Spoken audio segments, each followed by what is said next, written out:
33,000 people a year are dying from guns. No more school shootings, no more shootings in our neighborhoods, no more shootings in our workplace.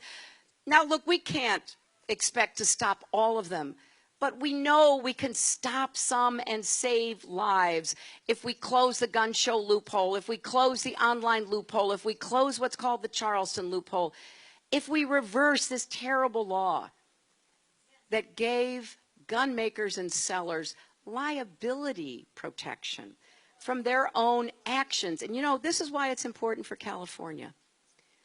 Why was that law ever presented to the Congress? Because the gun lobby saw states like California passing laws to hold gun manufacturers and sellers accountable.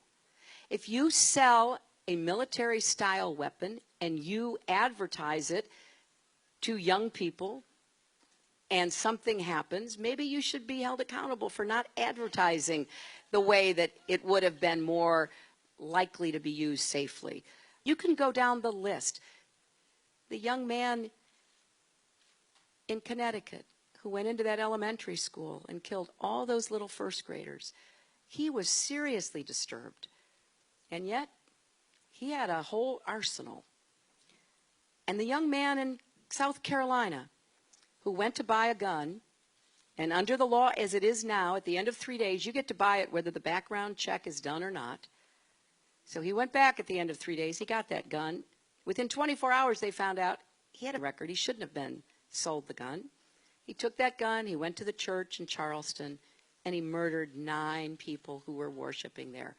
So we think about how we can save lives. That's my goal.